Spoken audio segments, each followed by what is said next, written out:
विजया बचपन से ही अपने लंबे चौड़े कद के लिए जानी जाती थी। मोहल्ले में किसी चोर या गुंडे की पिटाई करनी हो या फिर गांव में आई किसी मुसीबत को टालना हो तो गांव के लोग विजया का ही नाम लेते थे। एक दिन एक लड़का चिल्लाता हुआ आता है, विजया, ओ विजया, जल्दी चल, ये अखाड़े में पहलवानी करना छोड़। एक पागल सांड गांव में घुस आया है और गांव में आफत मचा रहा है। लोग उससे बचने के लिए इधर उधर दौड़ रहे हैं। चौधरी साहब तेरा ही नाम ले रहे थे। रुक, मैं अभी आई। कौन सा सांड है जरा देखूं तो। इतनी हिम्मत कि गांव वालों को डराए। विजया दौड़ती हुई जाती है। तभी एक बेकाबू सांड लोगों को मारने दौड़ रहा था। विजया उसका रास्ता रोककर उसकी सींग पकड़ लेती है और जोर से झटक देती है। कुछ देर बाद सांड शांत हो जाता है और अपनी राह चला जाता है। विजया, तू क्यों यह खतरनाक काम करती है? अगर तुझे कुछ हो गया तो? और पहले ये बता, तुझे कहीं चोट तो नहीं आई? अरे मदन, विजया हमारे गांव की पहलवान है, इसे लेकर डरा मत कर। आज इसने ही गांव के लोगों की रक्षा की है। बापू, मुझे कुछ नहीं होगा क्योंकि आपके आशीर्वाद की ताकत जो मेरे साथ है, और ऊपर स्वर्ग से अम्मा भी तो अपना आशीर्वाद मुझे देती रहती हैं। विजया, चल अब घर चल बेटिया। और हाँ, रास्ते में जरा नंदू हलवाई से जलेबी और समोसे भी लेने हैं। क्यों बापू, आज कौन आ रहा है? वो मेरे एक पुराने मित्र अपनी पत्नी के साथ यहीं पास के गांव आए थे, वो मिलने आ रहे हैं। शहर में रहने वाले राजेश्वर प्रसाद और उनकी पत्नी सुनंदा जब विजया को देखते हैं, मदन, तेरी बेटी तो बहुत ही होशियार और समझदार दिखाई पड़ती है। बस बेटी, 2 समोसे पहले ही खा चुका हूँ। सच में विजया, तुमने तो आज हंसा हंसा कर लोटपोट कर दिया।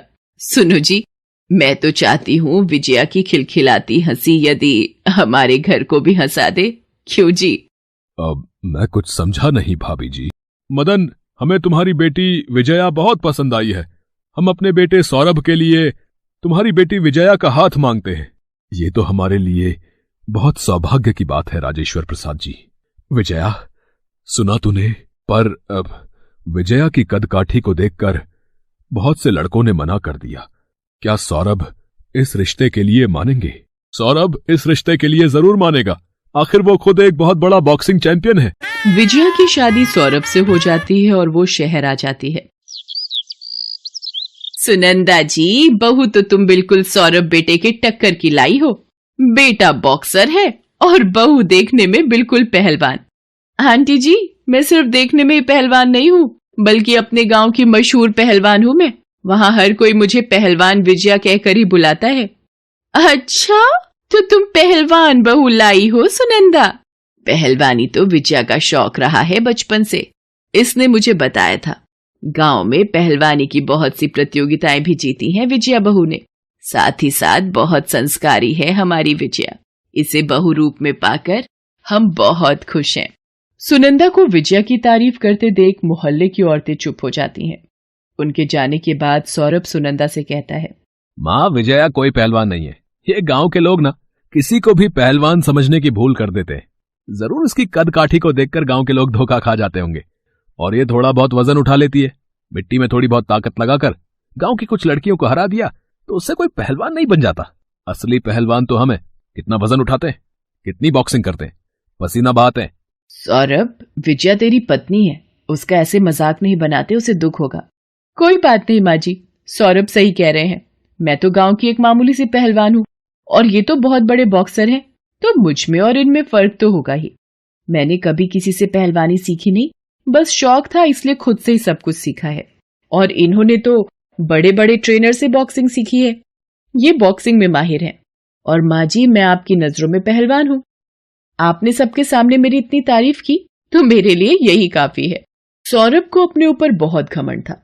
वो समझता था कि पहलवानी करना विजया के लिए एक मामूली बात रही होगी।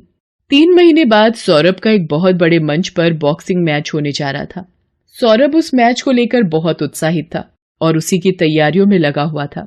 क्या बात है सौरभ बेटा, आजकल तो अपने पिता के पास बैठने के लिए भी वक्त नहीं है तेरे पास, कहाँ भागा रहता है? पिताजी, मेरा बहुत बड़े मंच पर बॉक्सिंग मैच होने जा रहा है, तो बस उसी की तैयारी कर रहा हूँ। रोजाना अभ्यास के लिए जाना पड़ता है तो समय नहीं मिल पाता। अच्छा, मैं चलता हूँ पिताजी, मेरे अभ्यास का टाइम हो रहा है। सुनिए, मैंने बादाम डालकर आपके लिए दूध तैयार किया था और ये केले भी ले लीजिए, इससे थोड़ी ताकत आएगी। कैसी बातें करती हो विजया? मैं स्टेमिना बढ़ाने के लिए ताकत के पाउडर पीता हूँ। इस बादाम दूध से कुछ नहीं होने वाला। मन खराब मत करो विजया बहू, सौरभ की तो आदत है, ये अपनी मनमर्जी से ही चलता है। सौरभ आने वाले बॉक्सिंग मैच के लिए अभ्यास करने चला जाता था। धीरे धीरे बॉक्सिंग के दिन नजदीक आने लगते हैं। मैच होने में 15 दिन का समय था। एक शाम, यही बाइक है ना सौरभ की? बड़ा उड़ रहा है बॉक्सिंग मैच को लेकर है। मैं भी देखता हूँ ये कैसे विजेता बनता है। इस बाइक के ब्रेक फेल कर देता हूं। अब देखता हूं मुझे ये मैच जीतने से कौन रोकता है। अच्छा रोहन, मैं चलता हूं, कल सुबह प्रैक्टिस पर मिलते हैं। मेरी बाइक को क्या हुआ? उसके ब्रेक क्यों नहीं काम कर रहे? अब क्या करूं? सौरभ की बाइक सामने सड़क पर पड़े रेत के ढेर से टकराकर गिर जाती है। सौरभ का दोस्त रोहन ये सब देख लेता है और वो जल्दी से सौरभ को अस्पताल लेकर जाता है। सौरभ के एक्सीडेंट की खबर मिलते ही राजेश्वर, सुनंदा और विजया भी अस्पताल पहुंचते हैं। मरीज के सीधे पैर में फ्रैक्चर हुआ है, जिसे ठीक होने में 2 महीने का समय लगेगा। पिताजी, इस बॉक्सिंग मैच से मेरी बहुत सी उम्मीदें जुड़ी हुई हैं। अगर ये मैच नहीं हुआ तो मेरा बहुत नुकसान होगा। मैच के लिए सारी टिकटें बिक चुकी हैं। इन्वेस्टर्स ने इस मैच के लिए बहुत सारा पैसा लगाया हुआ है। अगर ये मैच नहीं हुआ तो सारा कर्जा मेरे ऊपर आ जाएगा। कुछ समझ नहीं आ रहा मैं क्या करूं। सौरभ बेटा, तुम परेशान मत हो, कोई ना कोई हल जरूर निकल आएगा। सौरभ इस बात को लेकर बहुत परेशान था। रोजाना इन्वेस्टर्स और ऑर्गेनाइजर के फोन सुन सुनकर उसका दिमाग खराब हो रहा था। जिन्होंने पैसा लगाया था वो भी बार बार सौरभ को फोन कर रहे थे। मैच को 12 दिन बाकी थे। माँ जी, सौरभ की परेशानी मेरे से देखी नहीं जा रही। क्या आप अपनी बहू पर विश्वास करती हैं? अगर आप मुझे इजाजत दें तो मैं सौरभ की तरफ से इस बॉक्सिंग मैच को लड़ना चाहती हूँ। विजया, ये बॉक्सिंग मैच है, मामूली पहलवानी नहीं। इसमें अपने नियम होते हैं। सौरभ, विजया तुम्हारी मदद करना चाहती है। तुम उसके पति हो। तुम्हारी मदद करके वो अपना पत्नी धर्म निभा रही है। नियम सीखे भी तो जा सकते हैं। और मुझे विश्वास है मेरी बहू बहुत अच्छा मैच खेलेगी। आप मुझ पर विश्वास करके तो देखिए। ये बात तो आप भी मानते हैं ना कि लड़कियां लड़कों से कम नहीं होती। बहुत से ऐसे बॉक्सिंग और कुश्ती के मैच हुए हैं जिसमें लड़कों को लड़कियों ने मुकाबलों में हराया है। मैं भी विजया बहू के साथ हूँ। हम सब इसकी हिम्मत और ताकत बनेंगे, पर इसके लिए मुझे विजया को बॉक्सिंग सिखानी होगी। मुझे पता है कुश्ती और बॉक्सिंग में ज्यादा अंतर नहीं है। आप मुझे बताते जाना, मैं सीख जाऊंगी। और मुझे विश्वास है मेरी बहू जरूर जीतेगी। सौरभ बैठे बैठे ही विजया को हाथों के इशारों से और बोलकर बॉक्सिंग सिखाता था। विजया को कुश्ती आती थी, इसलिए वो जल्दी ही बॉक्सिंग भी सीख गई।